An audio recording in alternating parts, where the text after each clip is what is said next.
Alright, gonna give the Cheetah a wash today. Believe it or not, I've never done it.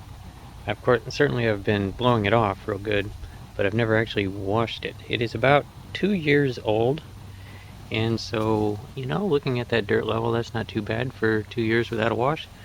But it's gonna happen today, because I want to get all this stuff off of there. I want to make it look new again. And so, I have picked up some mean green super strength cleaner, and we'll let it soak and we'll get it all clean. But before I get it clean, I'm going to give you a quick tour of this thing. And you know what I'm going to start with is my only complaint on this is right down here, the bolts that hold the spindles on. I'm sure they were at least electroplated. I don't recall. But in my opinion, now I've been doing this for a long time, and I've always seen spindle bolts rust through to the point where you can't even get a wrench on them. It seems to me they should be stainless steel. This thing is 2 years old. It is not because I have the covers off. Trust me, the water would have gotten in there anyway. But they are rusting through, and they certainly will. So I'm going to probably go and pick up some stainless steel bolts before they get so bad that you can't get a wrench on them, because I've had to do that before too. But it seems to me, this is my only complaint, I don't like to complain about Scag because they're awesome, but this is a $11,000 mower. I think that it could have come with stainless steel bolts, I really do. Even if they have to charge just a touch more, I suppose. But okay, let's give it a review here. Now, starting with the front, these are solid tires, no air in those, which is good because they're actually full of holes from when I hit everything that have spines on them. Of course, it has the floating deck that I'm sure everybody knows that, and you can set your ride height there. Now it does have, it's called a Cheetah because it's so fast, 8 miles per hour regular speed, and then you can put it in high range, which will take you up to 16. Trust me, you're not going to mow at 16 miles an hour. It's just not going to happen, but that's the reason why it has a seat belt. You can see it there. And let's see here. So 2 gas tanks, I think they're 7.5 apiece, so it holds 15 gallons. And the motor here, I'll try to get this cover up with one hand. I don't think it's going to work. Yes, it is. Okay. And it has the Kawasaki 850V, and I need to clean that too. But when you look it up online, the 850, sometimes you see it 28 horsepower, sometimes I saw a few different values, but I'm calling this 31 just because I'm reading 31 right off of it. And from experience, I would have to guess that it really is 31 because it is real strong. Now under here, let me try to get the seat up. Okay, so that gives you access to underneath the seat where the battery is. I'm trying to stay out of the shadows. Okay, and then under there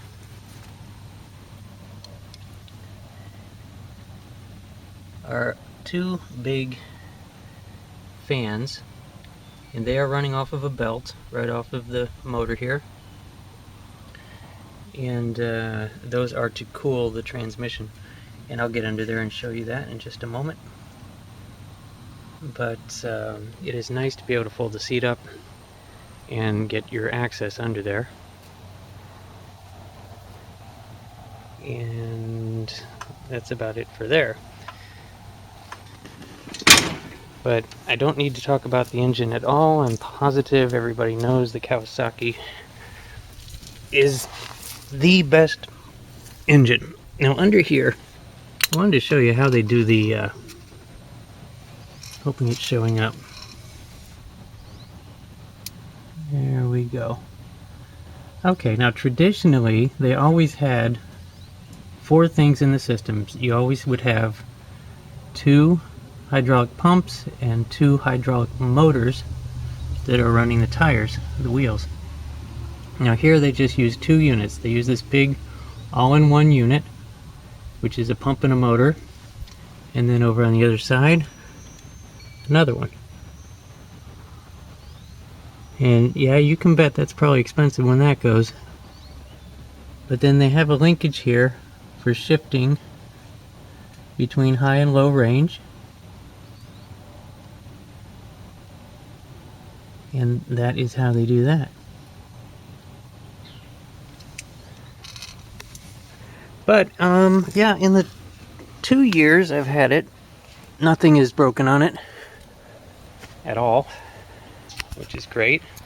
And I use it now. The first year I had it, I was only using it for how many hours there? It's in the shadow. You can probably see it, but I can't.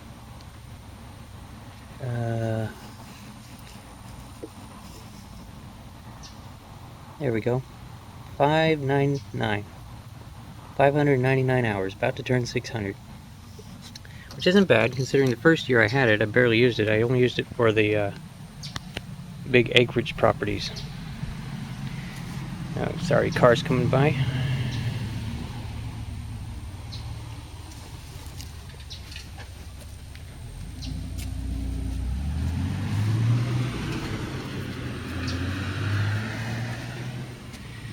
Okay, but in the last year, I went ahead and sold my Centaur, my right Centaur, and I started using this full time for all the yards.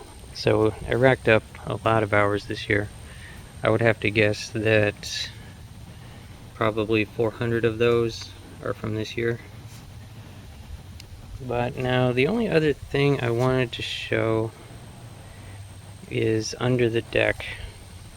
Oh, plus also this neat little access panel. There we go. Allows you to get into there. Also, like for today, it'll help me clean in there, because I want to get all that out of there. All that sand and grass buildup that, you know, like down here in the cracks. I want to get all that today. But yeah, I wanted to go under the deck here. Okay, so as y'all notice, a lot of mowers, as they're mowing over high stuff, and I can't see the screen, so I don't even know if I'm showing anything. I think I am. But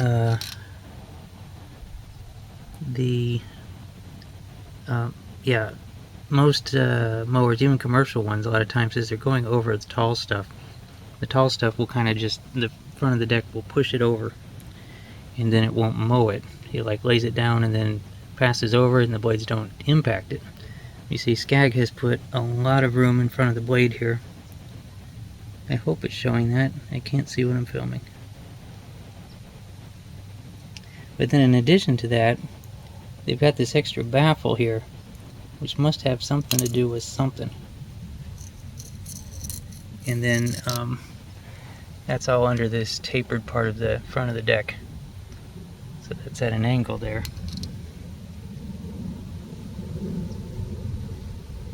And it must be there for a reason.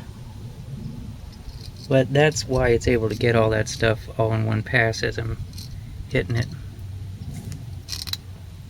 Anyway, that's that. Oh, I can see the blade now. I shouldn't be in so tight. There we go. And so that's a look at that.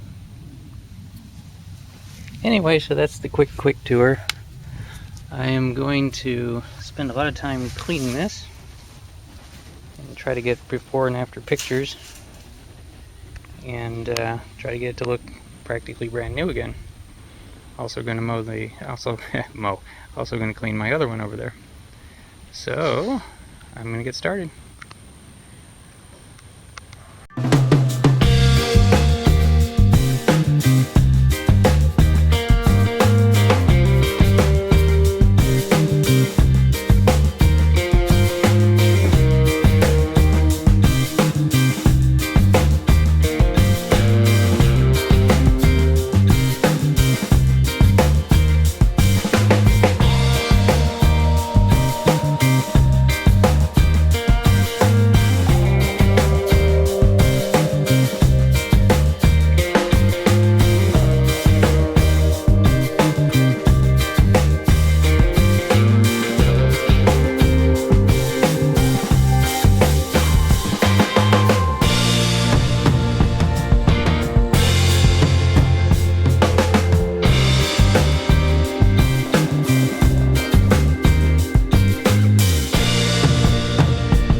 there we go.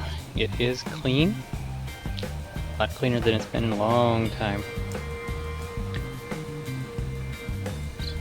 Did get all the way up in there. Best I could.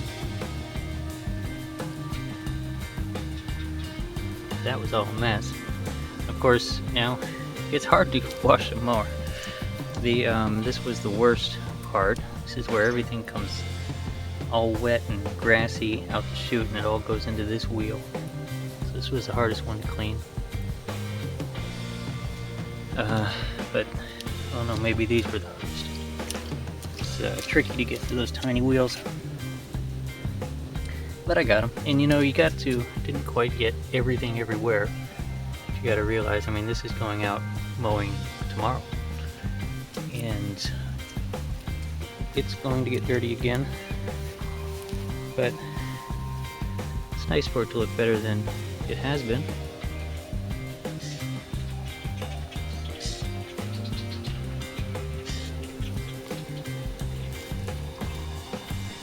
And back here, cleaned all this as well.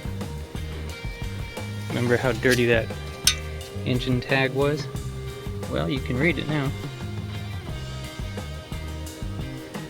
And I got pretty good down in those crevices and cracks and everything. But I mean, there's a limit to what you can even do. I'm sure there's specialized car wash and mower wash items that you can get to help you clean this stuff. And you know, especially, I had never guessed I was going to be filming myself mowing. So now all of a sudden I gotta keep the mower looking good.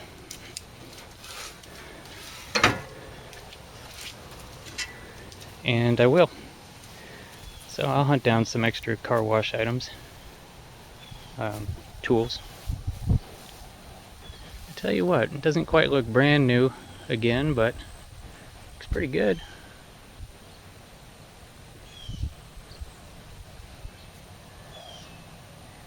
Anyway, I guess that wraps it up.